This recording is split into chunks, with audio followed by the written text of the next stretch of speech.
And we are back with an O-line edition of the Doing All Right podcast here on this lovely Thursday, kicking it with the goat over there, Bryan Broaddus. What's happening, man? I'm doing good, man. How about yourself? You know, getting towards the end. Getting towards the end. Getting towards the end. May I please, real fast, we was talking about Ruben Bain yesterday, right? We were. And we was talking about how you watch players over time, you get more fond of them over time. Sure. Let me give you further context on that. Me and you gonna watch like 200-something players by the end of this process, right? Right. So I can watch Ruben Bain. Let's say I watch Ruben Bain versus like Notre Dame. Mm-hmm. I watch him versus like Indiana and like some other team, right? Right. Whatever. Me and Bryan into the 200 player range. So we watch, for example, Diego Pons. We ain't gonna talk about him right now. We'll talk about him later. So we watch Diego Pons, D Pounds, right? D Pounds. And he's like, I wasn't ready to go right into the joke. I wasn't ready.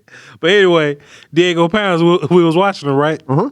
Cool little name if you want to be a fighter or offensive lineman, if you want to be Dirk Diggler or something. That's a fantastic name, D Pounds. But I was watching him. Sure. SEC lineman. Yeah. Great feet, good measurables, long arms, right? Right. Bryan, I had been liking Ruben Bain this whole time anyway. Sure. And you've gotten into various fights about Bain and his arm length. Yeah. A lot of fights. So further context, when I was watching Bain, I didn't watch Bain versus Ole Miss. Yeah. I watched Bain versus some other schools. Right. I feel like I'm comfortable enough now, Bryan, that I can create a highlight tape of Ruben Bain whooping people with longer arms than him. Yeah. I think I can further come up with that highlight tape, because people are asked like, what are some variables that move guys up and down the board? Yeah. I don't do drastic moves up and down the board. Like, your tape is what your tape is, right? But adding more context, damn, there's another 34-inch arm dude that Ruben Bain beating up on. You kind of like these guys even more. Do you, when you continue to watch players, and you just go to, it could be watching a quarterback later and go, I see why the quarterback is bad to wide receivers because I watch him earlier. Sure. Do you ever make those kind of loops, Bryan, those callbacks on old film? There'll be times when you're watching a guy and maybe you didn't get a film in. And all of a sudden the film then appears, like you'll study a player in January and a film appears in March. And now you're like, oh, wait, I have an extra game or two. And I think that's where I kind of circle back when it comes to these things. And, you know, I'm like, I was watching, we got the Iowa players. Yeah.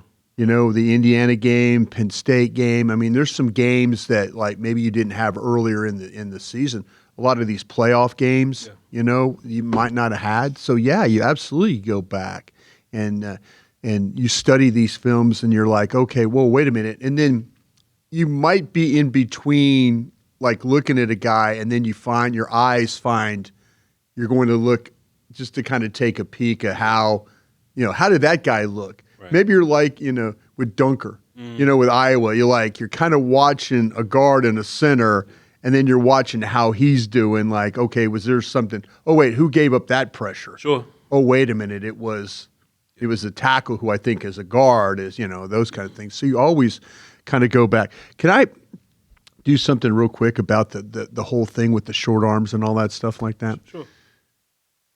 I'm just going to challenge people out there, or that people that want to talk about this, and I'm talking about the media scouts and everybody else. Do you know, and I'm testing you a little bit, do you know who signed the highest free agent contract this year? When we got to that whole 2 weeks where we were working on free agency? This is fantastic. Zach, find my tweet, please. My latest messy-ass tweet that I just tweeted. Appreciate it. And can we get on the board, please? Please, Bryan, who? Tyler Lindenbaum. Center. Yeah. Small. He was like 290. Undersized. Yeah. We sat there for effing days talking about Tyler Lindenbaum and short arms and undersized and everything else to go along with him. To me, this is where I sit there and I'm like, I'm tired of it now. I'm tired of it. I'm so, when I look at Tyler Lindenbaum, and we crushed the kid. We crushed the kid. And so I'm kind of in that mode right now where, like, the league told you that they didn't like Tyler Lindenbaum. Right. And then all of a sudden, Tyler Lindenbaum becomes the highest paid center, one of the He's highest. a good player. He's a good player. I mean, you can say what you want. Yeah, the Raiders had to spend money and all that. The league did not like this guy. The Ravens liked this guy. They liked him enough to draft him.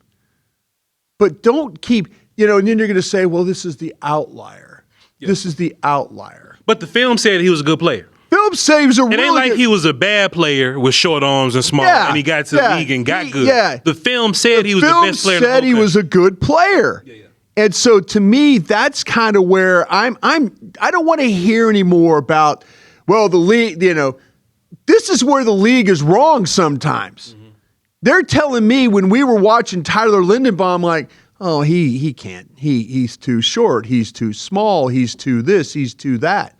Mm-hmm. He's one of the highest paid players in free agency this year was Tyler Linderbaum. Why? Film's good. Everything about the player's good too. Mm-hmm. And it just I just can't listen. I should be the guy, and I've said this before, I should be the guy like, league says this, league says this. No. Yeah. No. The league, as Voch likes to tell you, makes mistakes. They suck at drafting, bro. They suck at drafting. They suck at evaluations. Yes. I'm not perfect in evaluations, and neither is Voch. But I'm just telling you, if you just get dug in because the league did this, the league said this, the league... Again, I've got... Let me ask you this. Let me ask you this. So my tweet, right? I was being messy and I was fussing, so pardon me. I was like, so do y'all move the 20-year-old long-arm dudes up your draft board? Or do y'all just be picking and choosing? You know what I'm saying? Yeah. Do you go through... And boy, Marcus had something interesting to say we ain't going to fight about. We ain't fighting, Marcus. Shouts out to you and locked on Cowboys, man. But that's crazy. That's crazy, Marcus. He's saying he picks and chooses? Well, hey... Let's go up. I'll let y'all. Well, Marcus Bowe said he picks and chooses. Not every young player is good, but almost all older prospects never end up being good. I think that's incredibly false. I even went back and did some Googles, but I don't like to fight people publicly. Yeah. But anyway, my overall point. Well, no, if you're gonna put it out there like that, you got to be ready for somebody to clap back at you on that. Yeah. I definitely did some Googles, and I found that some of my favorite players in the draft last year, Caldwell, for example, was like 24, 25 years old, the tackle from Oregon. Yeah. Like he was a player that I was like, okay, he's a good player. He should be up the board. Caldwell originally fell to like the third round, but people had tools on him, right? But because he's old, people may have taken him later. But Caldwell was a day one player that was like ready to go. And there was many other examples. I just didn't feel like researching and fussing at the time because I had to watch film for the day. But I was like, when people make the argument about the 20-year-old player, shouts out to Bobby Belt. He fighting for his life right now. Footsy is too. Hey, Keldrick Falk, I believe the talking point, Keldrick's going to be 20 years old by the time we get to blah, blah, blah, blah, blah. I was like, man, I'm just not in the predictive business. Right. I'm not in the predictive business. And I keep going back to the Guyton versus Booker example, right? Man, I just would rather do that. I look on film and go, how to do all these things right now. Yes. Ruben Bain does all these things right now. Right. Malinois another one, right? Malinois, some people would look at him and say that he's a guard and that he should be playing inside, but that dude's feet per film are fine. His hands are fine. He has a game versus Cassius Howell. Cassius, bendy as hell, would be somebody that you would think would give that type of player problems. He had a good day versus Cassius. So just take the best guys on film. In my opinion, this is where, and nothing against Marcus but we're all in this business. He just happened to be under the tweet. No, we're all in this business. Yeah. We're all in this business now. And if you're going to put stuff out there, then here we go. Here's my comment to you, Marcus. You better get ready. Because what's going to happen is every draft now is going to have older players. Yeah. NIL, transfer portal. Great point. Guys are going to stay in college longer. We had it because of the pandemic. Now, wait till guys bounce around. Wait till guys get held back in school because they're athletes. Things are going to happen. You'd better change your thoughts. You better change your thoughts about older players and stuff. You know why? Because next year in the draft, you're going to have a handful of them. You're going to have a bunch of guys who stayed in college because of NIL money. And it was better for them to stay there and make $3-4 million than it was to go to the NFL and get picked in the 5th round or something like that, or 4th round, whatever. Guys are staying in college longer now. because of the money. It's too good, and they like the college lifestyle. So this is another one of those things that we all had better get ready for. We better get ready for older players in the draft. Bobby Belt did this, those guys on 105.3 The Fan yesterday talked about the average age of the Indiana offensive line. Yeah. 22 years old was the average age. Green Bay Packers last year, average age 23. Yeah. These teams, these college teams are getting older. We're going to see older players. Mm-hmm. You just better get ready for it now. Yeah. And look, man, there's an argument to preferring a 21, 22-year-old join your team, man. I feel you, man. Just the film. But in my mind, I said this being messy. I said if Myles Garrett, he just had one more Myles year. Garrett was 25 years old coming out of Texas A&M. We'd all turn our eyes away from him. I'm so extreme. Yeah. He could be 30. Yeah. He can go back to school next year and come back 31. And hey, I'm coming out for the draft, first overall pick. Yeah. You ain't not taking Myles Garrett. Yeah. And it ain't because, Voch, he's different. He's Myles Garrett.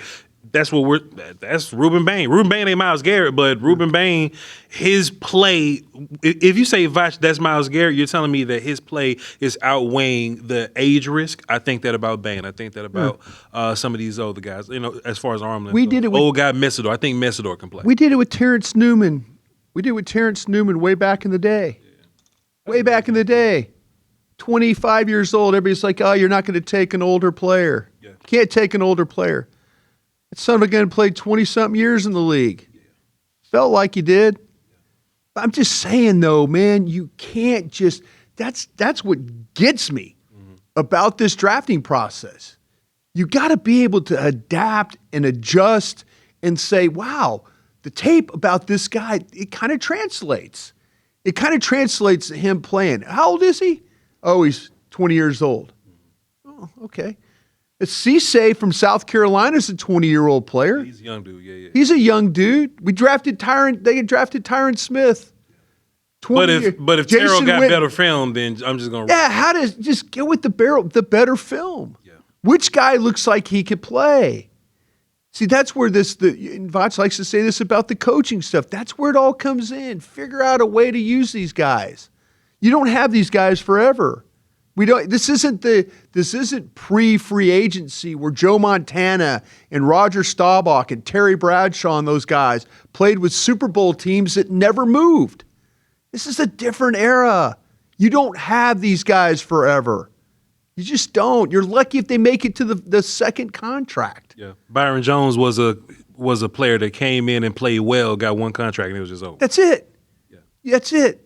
You have to find ways. You just can't go through this drafting process with just blinders on.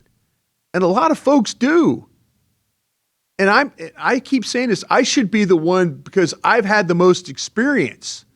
But I realize this league is changing every damn day with players. Every day. But to say you're not going to take a guy because he's a little older, or you're not going to take a guy because he's got short arms. Just watch how these guys play, and tell me differently. Tell me differently. Bryan, you had an update on Francis Mauigoa. I do. Go ahead. I do. Yesterday we got some information that Francis Mauigoa was struggling with some back issues, and talking to a couple of trainers around the league. He will be coming to Indianapolis this weekend for the medical rechecks. This is something that they do before the draft. They bring certain players back in that they want to see how they're progressing. This was something that was flagged. It's something he's actually been playing with. And so they're just going to follow up with him about the back situation. I asked, is this something to the trainers? I said, is this something you guys are worried about? And my trainers to a man said, everybody has issues. It's going to be a question of how it's managed both now and later. Those are the questions you have to ask yourself. Yeah. But it doesn't sound like anything. It sounds like something he has actually been dealing with. But yeah, nobody wants to hear offensive lineman back issue. Nobody wants to hear that. Yeah. But it's something that Mauigoa has been dealing with, and he will be at the rechecks in Indianapolis, I believe, starting today. This almost puts. I mean, you're not quite worried about it if they're not worried about it, but this almost puts a little more fuel on your trade up situation, right? Listen, man, I've been going back and forth on the trade up, trade back. Yeah, I've been going back and forth on this one. Yeah, there's a side of me I really would like to go up and have the opportunity to feel totally comfortable at getting the defensive guy that I want. But if you tell me that my best player on the board could potentially slide because teams are talking about positional value,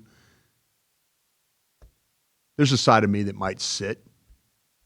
Bill Walsh said it the best. There's only 6 teams you have to worry about in this league. Yeah. that was back in the 90s. Still might be the same case. Yeah. But if people are going to pass on downs because of positional value, shame on you. Yeah. Shame on you. What's your job? What's your job as a general manager? What's your job as a general manager, say, in the top 10? To take the best dude. Damn right you are. Yeah. I asked my guys that question yesterday. Eric Chiafalo knew damn good what I was going to ask him. Yeah. He goes, well, you're going to take the player that's positionally makes sense. He knew what I was doing. He knew, and I called him out afterwards for it. Yeah. But your job in the top 10 is to go take the best player. Yeah. Go take the guy. Go take Love. Go take Mauigoa. Go take Downs. Go take Bain. That's your job. Go take those guys. You don't want to sit there and have to all of a sudden, you miss on enough of those picks. They'll get rid of you. They'll get rid of you. You start missing on those picks, they'll get rid of you. You know why? Because you're like, well, this guy's this and this guy's that. You start to kind of overthink these things too much. Yeah. But to me, there's a side I want to go. The Peter Schrager mock draft kind of made you feel a little better. It made me feel like that, and not that Peter Schrager's right more than he is wrong on this stuff, which is incredible for him to do. But I'm kind of in that mode right now. If I wait and it doesn't work, what's the worst thing that can happen to me? Take a wide receiver or take Measurables, right? Sure. That's the worst thing that could happen to me. Yeah. Which isn't. And I'm totally fine with that. I'm totally fine with that. Totally fine with it. But if I could go up and get one of my best defensive players, it'd be huge for your defense. There's nothing wrong with picking a great offensive player for the overall team, for the betterment of the overall team. Yeah. But trading up would give you a great opportunity to get somebody that can come into this defense. Are you with me on this one, or are you against me?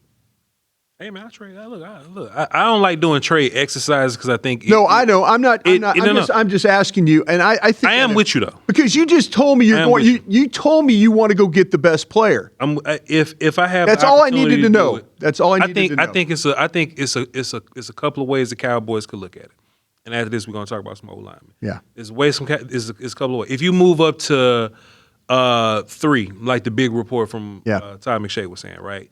Then you get to pick anybody you want. Sure. From that big 6. If you move up to 6 overall to Cleveland, all right, 2 gonna be gone. Sure. And that could be Bailey and Reese, but you get to pick from the other 4. Yeah. I also think 9 is an option. Kansas City. That's right before the landmine, right? Right. So that way you may have the last guy get to you or 2 guys get to you. It'll give you that much of an option. It depends on what deals I can get back. If I can get that second rounder back from Cleveland, or if I can get like a little bit. Kansas City's one in the bottom of the draft, right? Like if I could get more picks in day 2, I'll move up to 9 and just take whoever comes with me. See, this is the confidence you have in yourself drafting. I even think, sure, 100%. I mean, that's what I'm saying. Yeah. Yeah, I feel like that. And this is very cavalier of me to think. It's very cavalier. It's on record. The Cowboys ain't good. They ain't good on day 2. Yeah, I'm better on day 2 than they are. See, that's the thing that bothers me when you start to talk about. I think Dallas has more success the higher they go in the draft. So just go up and just lock it up. I do. Yeah. The best player on defense they ever drafted was the highest pick that they put on defense. Yeah. And that's at 12. Yeah. I mean, they traded back to get that pick but look what Dallas has done. Yeah, go through the history. With the drafted equity. DeMarcus Ware at 11 in 2005. Yeah. Look what they did with Zach. I mean, look what they've done with higher picks. They've done better. They did. I think they did it with Booker. Yeah. I think they've done it with Booker. You put Dallas in the back end of the round or put him in the second or third round. And I'm not going to say that every second and third round pick, Darren Woodson was the second round, but that wasn't this team drafted. Yeah. It wasn't these group of guys drafted. It was somebody else drafted. Right. To me, I have confidence. You give me a bunch of picks in the second, third round. I think I could do it right. I would go crazy. I'm just not sure that they would. Yeah. Anyway, good talk, by the way. Got a little rant out of Bryan. Let's do this, Bryan. We got some 4s on the board today. Yeah. Got some 4s on the board. One's unanimous, so we're gonna talk about him. Okay. Bryan got 3 4s. I got 2 4s. I got 3 5s. Bryan got 2 5s. So the guy, we're kind of close here, regardless. We're still seeing quality players. Here's one that we both agreed on. Bryan and I both have a 4 on Logan James. He seems to be one of your favorite guys. Like you. I like him as well. Logan Jones, right? Jones. Yeah. I keep saying James. Yeah. My bad. Logan Jones, the center from Iowa. Pardon me, y'all. Logan Jones. I must know somebody named Logan James. I don't know. But like a good gunfighter. Yeah. Old veteran. Old veteran gunfighter Logan James. That's his name. Old veteran gunfighter Logan James. Just like the outlaw Josie Wales. Yeah, there you go. Yeah, good, bad, and the ugly. Something like that. Man. Bryan, tell us about Logan Jones a little bit. You seem to like him more than the other center. I do. I do like him, and I've got a 4th round grade on him. This guy is a starting center, of course, for Iowa. And I like the way this guy gets away from the line. I think this guy, when you start to talk about pass sets, the base, the sets, that's how I kind of start with this guy. The athletic ability to pull when uncovered, I think he gets in space well. I think on some of his combination blocks, that the base could get a little narrow when he drive blocks, and that could kind of affect him in the way of how him getting that kind of push. We're going to talk about his buddy next to him here in a little bit that gets a little bit more wider base and gets a little bit better push that way. But this guy, I love the way he's quick off the ball. I like the way he gets into the second level. I think he's aware to what's happening around him as a player. The footwork is really, really good to position himself. The reach blocks, things like that. I mean, you could see him. You can watch the Indiana game, and he's snatching our nose guard from Indiana. I mean, it's quick, and it's in position. He's turned, and then he's doing his job. He is really, he might be an undersized guy at 299 pounds. I had the whole rant about Linderbaum. I think Linderbaum probably a better athlete, but a smaller guy than this guy. We're dealing with a lot of these 300-pound centers. Yeah. Lou, and then our guy at Florida as well, Slaughter. Yeah, we're dealing with a lot of these undersized type of guys, but they're really, really good athletes. The initial quickness. There doesn't seem to be anything that he's really struggling with that way. People are going to say his age is he's an older guy as well. So people say, well, what about the age and all that? I can listen. To me, linemen, when they get in their 30s, 35, 36 years old, when they learn how to hold, trip, and clip, they're at their absolute best. I think this guy can fit. I think you would absolutely put this guy into a situation. He could be your starting center. I do love the athletic ability about this guy. I think he makes up for some of the lack of power he might have, but he plays on his feet, and he can make blocks. So I got him in the 4th round. See, Bryan, I grade centers differently in terms of power. Yeah. I think for positions that need power more, yeah, I kind of grade on that curve a little bit. So I would love it if my guards are more powerful. You like the bigger, more powerful guards, and that's right. By the way, talking to NFL people, you and I had a discussion about Farmer from Kentucky, and they're more in line with your thinking there than my thinking. So, tip of the cap to you. Appreciate you. If you're a powerful guard, I expect you to be a powerful guard. So I won't give you, you know what I'm saying? I'm not going to give you Speaking of powerful guards, Yeah. Farm, that's why I got Farm up there. Yeah, exactly. But if you a center with power, I give you a little more credit because centers are typically smaller guys. And, teams, if you have to have a worse player, they would rather it be the center because you can hide that guy a little better. You're going to combo with that guy a little more, more than often. So I give centers a ton of credit for being stronger dudes. I don't think Logan Jones is super powerful, but for the power that he has by himself, he got a lot of credit for me. A lot of credit for me that he was able to do some one-on-one stuff. I think it's going to depend on the talent level with him. Like, if it's one of these like if it's a stud lined up at 0, he might have a hard time. Right. He going to have a hard time, you know what I mean? But I do think if it's a solid, just regular good 0, I think he's powerful enough to deal with those guys, Bryan. But you said it. It's the athleticism. Yeah. It's him getting out and hooking guys. He can reach 2 eyes, I would say, two eye lined up guys, right? He's a really good pin guy. He's a good pull guy. Yeah. I know with the first 4 centers on my board, 5 centers, Bryan, I think they can all start. Lou, Slaughter, Hetched. I got Burton and Jones now. Yeah. I think all those guys can come in right now and like play day one for a team if you want to. Really good combo guy, of course. He finds help really well. Gap exchange and all that stuff. Logan Jones good to go. I got a 4 on him after Burton, but I got him ahead of Pat Coogan. Yeah, Pat Coogan, I think, is Indiana's a guy Indiana center. He's like the bigger type of a guy too. Probably not the athlete of these other guys you're talking about. For sure. So let me go into our guy Jager Burton. Got you. Our center from Kentucky. Now he, opposite of Jones, closer to Coogan. I think Burton moves a little better than Coogan. Burton gives you size, Bryan. Yeah, he 6'4", 312. Whatever you missing with size with Logan Jones, you get with like what he had, 3. I thought he was a little bigger than that, Bryan. He looked to be of 320 or so. Yeah. The first game I watched was like Ole Miss. Mm-hmm. And this fresh off watching Xavier Harris and all them, right? Yeah. So I'm like, all right, cool. I know Ole Miss got a cool little D-line. Let me see what's going on.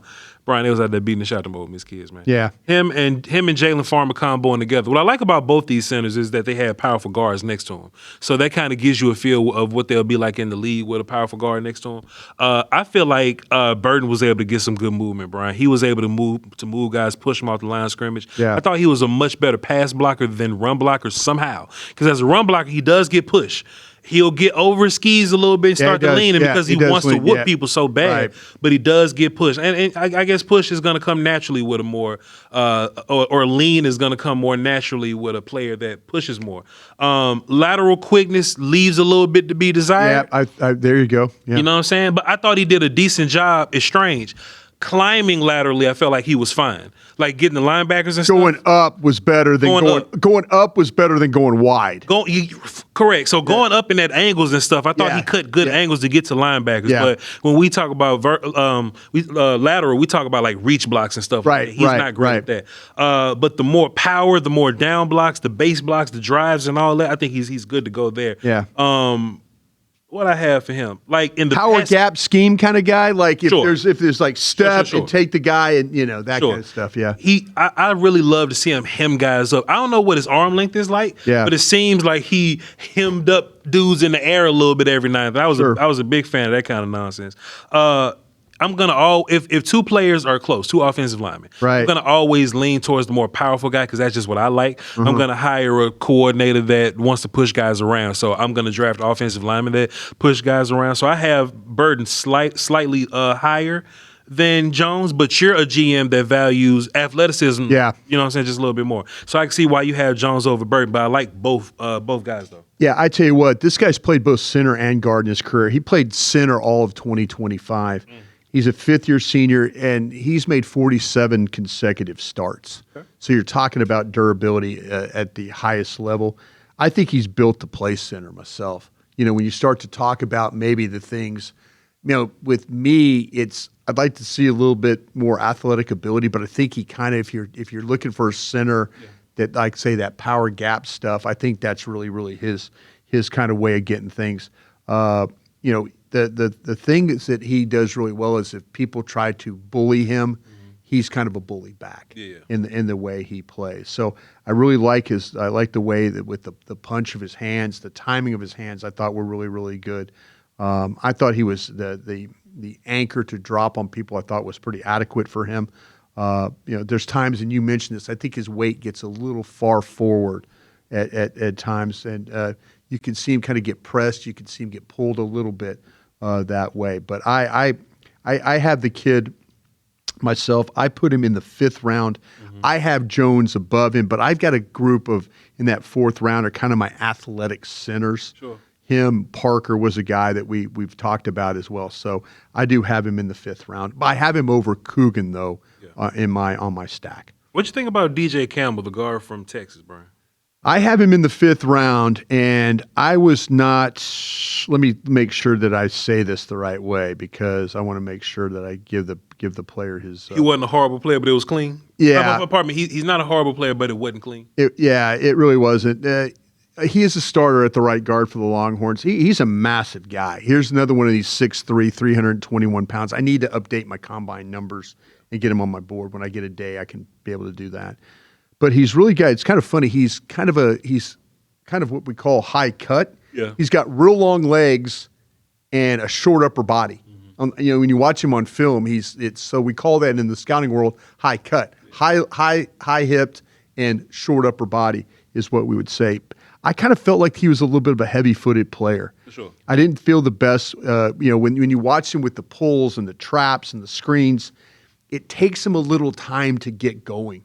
And he always doesn't handle those quicker defensive tackles well to his lack of agility. I was watching Oklahoma, I was watching Vanderbilt, had a couple of problems with those guys. This guy's more of a mauler with his technique than he is a technique player. And, that's if you like that kind of guy, if you like a guy coming off the ball, that's where he kind of gets into it. But there's times where you see him, he anchors down, he can hold defenders in place. He has made a ton of starts during his career. So the football IQ, stuff like that is not a problem. There were a couple of reps where the movement of the Oklahoma defense gave him some problems. And his hand placement, leverage against the quicker defenders will need to be looked at. His toughness, his experience are impressive, but the overall athletic ability isn't. So I have him in the 5th round. Yeah, we right there with it, Bryan.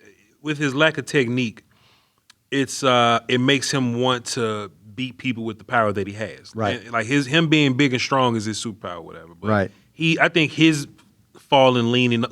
We got 3 leany guys in this little group right here. Yeah. He probably leans the worst out of all of them. It's probably balance as well. He's not the best footed guy. Yeah. Leave him at guard, kind of figure it out. Traits guy. He could be an extra. But I got him in the 5th because I ain't really got other guards like that. Gets overextended. Work on his hands in the passing game. Once he gets hands on you in the passing game, it's cool. But I've seen some gap exchanges really take him for a ride there. So not one of my favorite guys. I'll go ahead and put DJ Campbell in the extras really. Sure. Because I don't have him close to Steven Straith or Jeremiah Wright. Okay. Go ahead and get Campbell down there. And look, extras are 6 rounds too, so you can be 6 round. You know what I mean?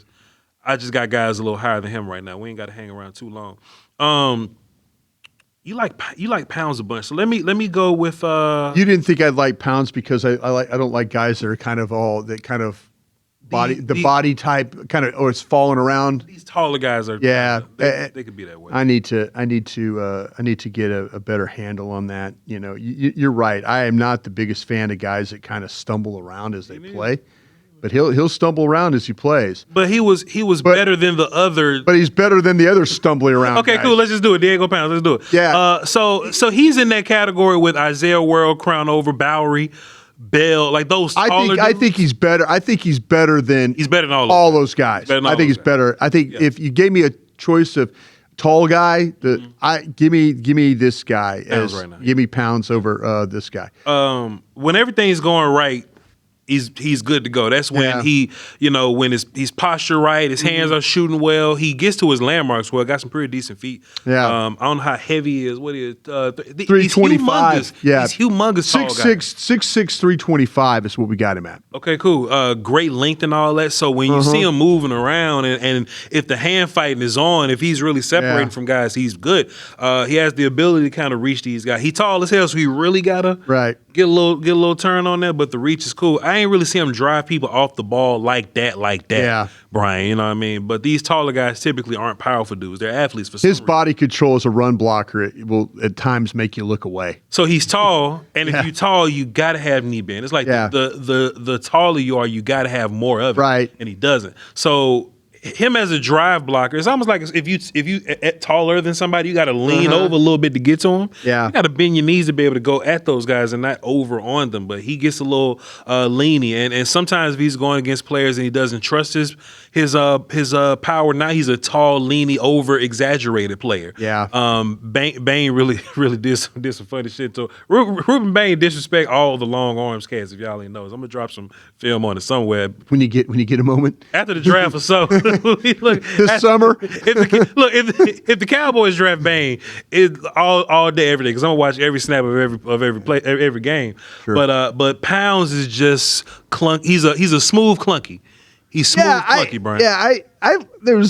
You're right. I am not the biggest fan of the clunky guy. Then they get in his chest and he started catching and stuff. So yeah. But man, to me, like I'm watching Oklahoma, I'm watching Georgia, I'm watching these games where he's kind of blocking these dudes. You know, I mean, he's kicking outside. He's a transfer, by the way, from North Carolina. Shame on you, Mike Lombardi, for allowing this player to walk out of your backyard. But yeah, this guy's a really good athlete for 6'6", 325. I mean, that's the thing.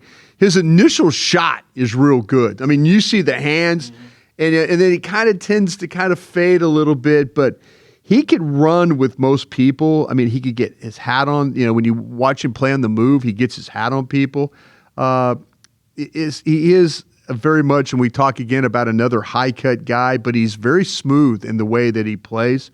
The pad level you mentioned, the body control you mentioned.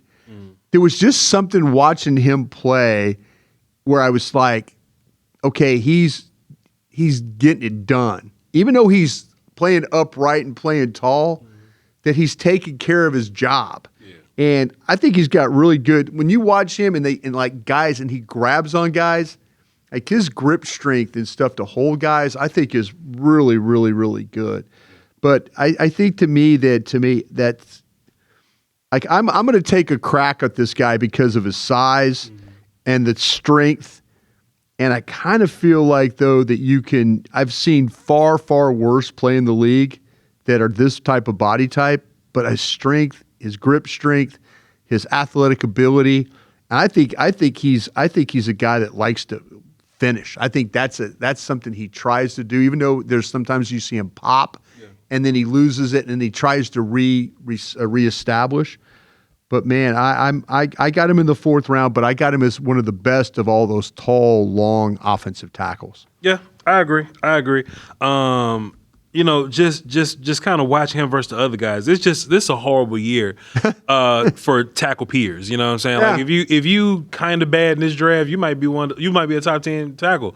If you know what I mean, if you just decent or whatever, right? Like Caleb Tiernan ain't a guy that I like, but he's a top 10 tackle in this class because Well, then we got a discussion too. If you go back and you look at Dane Brugler's The Beast, well, he's got Miller, the offensive tackle from Clemson, really high up on the board. Well, high for me. Yeah, and so to me, hey, listen, Dane's doing the work. I mean, it makes you kind of think like, what's Dane seeing that you're not seeing? There's a lot of times where I sit across from my partner here to my right, and I'm like going, gosh, he saw that player different than I did. You know, and I mean that out of respect. I don't mean that out of, it's kind of me questioning myself a little bit, like, okay, what did you miss on that guy? That and then there's sometimes you have this absolute conviction. Sure. I kind of have a little bit of conviction about this guy, even though he stumbles around a little bit. That's all right. I don't like my players stumbling around. Oh, I know. I know. So I'm not having it. I will not have it. I know. I'd rather have a 5'11" offensive line than a 6'8". Hey, by the way, Dave Campo is calling us right now. Okay. I told Dave about you asked him to do those safeties. Yeah. So we'll see if we get Dave on a show. It'll be fascinating to hear somebody from his era break down modern safeties. Yeah, that's what I'm going to do. So that was Dave probably calling me back to say, hey, I'm going to work on these safeties for you. Appreciate you, man. We working, Dave. We working. We're working. Last one, man, real fast. Beau Stephens, a very Louisiana name. Beau Stephens should be a. How many Beaus you know?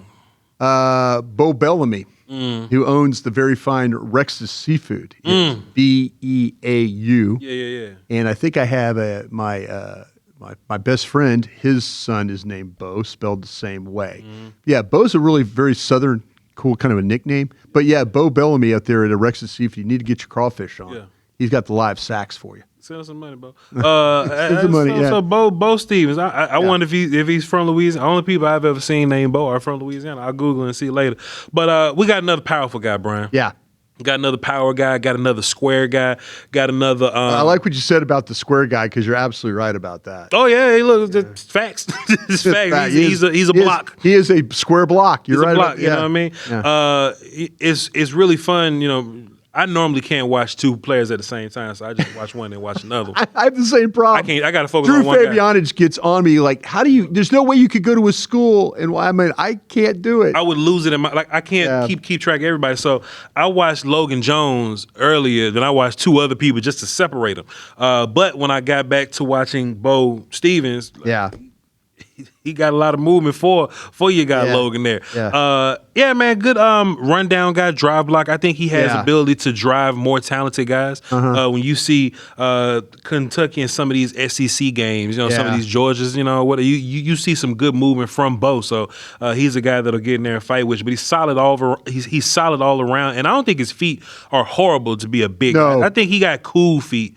I don't know how quick they are, though. They ain't quick, but they're good O-line feet, but they may not be quick. Yeah. He has the ability to kind of reach guys and climb a little bit, but he's mostly going to make his money driving dudes off the line of scrimmage. Yeah. I want him to be better blocking linebackers, but when the linebackers kind of come to him, he'll kind of meet them a little bit. Yeah. You know what I'm saying? But if he got to go up. He could be a step slow getting there. That's one of the problems. That's one of the problems. But when the linebackers meet him, hey, it's cool. all fun. It's all good. Yeah. I got him as a solid pass blocker, grip strength, good anchor and all this kind of stuff. He played against a bunch of powerful guys. He did. So to his credit, I even watched Florida as well. So I've watched 3 games of both of them, and there's powerful D linemen on all those, and Beau kind of sits down and neutralizes that pretty good. So with the lack of like lateral stuff going on, you can run block a little bit, really going to push guys around, powerful guy. I got him in the 5th, Bryan. Yeah, Beau Stephens was a guy that when I initially started watching him play, I was kind of like thinking, okay, this guy, I like him because I like the power. I had this guy in the 4th round, and Voch is right. He's probably not the best athlete, but it kind of reminded me of what you were teaching me about these powerful guards. Don't overthink this. If a guy's strong and he's playing guard and he's not getting knocked back, don't overthink this. That's a start. That's a start. That's a good start, is that you powerful enough right now. Yeah, and this guy doesn't have any redirection skills. He really doesn't. But the 6'6", 315 pounds, he's one of these guys that, like, when you watch him play, he can hold a defender in place. And he's, with the strength, the balance, the base. Voch said it great. He's a square player. He stays after his guy as a run blocker. He gets movement. He doesn't have, like I say, many redirection skills. He's kind of like you put him on a track and he makes the block. And you put him on, if he has to go off the track, it's a little bit of a different thing. But what I liked about him and why I put him up there so high is he stays connected with his guys. Yeah. You could watch him. I watched the USC game, and like he is driving USC's guys off the ball and pinning them down the field, or he's combo blocking, and like our center's kind of struggling with his narrow base and trying to get help, trying to push. But then it's Stephens that's just he's the one getting up and doing what he has to do. I like this guy a lot in that way. I told you again, Voch has got me convinced about these powerful guys. You can see it all the time in the league now. The powerful inside guys might not be the best athlete, but if they play with power, they play with strength, they're gonna play in this league a long time. So I like this guy in that way. I think somebody's going to see it the same way. The size of being 6'6", 315, I think is all very, very positive about this guy. Yep. Good little batch. Yeah. Good little batch. Still got some good guys that are moving on the board. Bryan, I think yours is set up like mine. I got 48 4th-round grades, man. Let me check that for you if I could. Got a lot of 4th-round grades? 4th-round grades, yeah. 42. Yeah. So there's a lot of guys in that range a little bit. Does that make you want to bump guys to the 5th round a little bit, or does it just make you say, I think about this. Hey, man. I think about my board. I'm doing my top 100 right now for William to try and get it up on our site just to see. Yeah. The way my board sits right now is it's actually somewhat balanced, believe it or not. I didn't go one big heavy way the other way. It's all within 39, 40, 42 when you go for the number. Not that you try and balance it out, but there's some guys when you get down to it and you set this thing, there's some guys that I'm kind of struggling with at the end of some of these runs. Say my 5th round guys that maybe that I want to drop down into extras. I haven't yet to do that, but I think that day is coming. And there might be some of these 4th round guys. I have my 5th round receivers are kind of a mess, to be honest with you. Yeah. I don't have a really, I've got big guys mixed in with some little guys, maybe the bigger guys up top, the little guys on the bottom of it. So yeah, it's kind of a little bit of a mess right now. Hey man, we'll get it all figured out. We got another week and a half or something. Yeah, absolutely. And then we going to we're gonna get to it. We're gonna get to it. So appreciate y'all for being on this long journey with us. It's almost time to take finals and get the hell out of here for the summer. You know what I mean? But we appreciate y'all tapping in with us. Tomorrow we're gonna have a guest allegedly. I always like to have allegedly. People call. Good luck with that. Damn, Voch man, traffic. You know what I mean? So we're gonna keep our guests. We just gonna keep him anonymous. Yeah. Until he or she anonymous. Show up and see who we have tomorrow. Yeah, just pop up. Pop up and see what it is. And if not, I'll be here by myself. We'll figure it out. You know what I mean? But that's what I'm used to. Hopefully one more day of you being by yourself or being with the guest. You can take all month if you want to. I'll figure something out. Got to pay the bills, bro. Got to show up. I've been enjoying it. Hey, look, it's going to keep it going. The NFL is a strange lady. Yep. You probably got another week and a half to get them. Yep. If you have not gotten yours, it's okay. It's okay. But just let yourself know you got about another 12 days. When the draft runs and it's all done, over, when it's done, it's done. You'll never get one of those shirts again. You know what I mean? So if you want to capture... Think about the next one being people suck at drafting. Teams suck at drafting. I would need 100% of those proceeds. Then you don't want to deal with it. You don't want me to call my lawyers. You don't want me to call my lawyers. I got that. Anyway, while we figure that out, crownglowmedia.com. Yeah. Crownglowmedia.com. That's where everything is at. Brian's board is going to be up there. My board should be around as well. If you can't find it on the website, it's on Twitter. It's everywhere. The clips page, the links to all the socials, all the other work, it's all up there. And watch the stack tomorrow also. You know what I mean? VOCHLONBARDI. He's Crown Globe Media on Twitter. We'll catch y'all next time. Crown.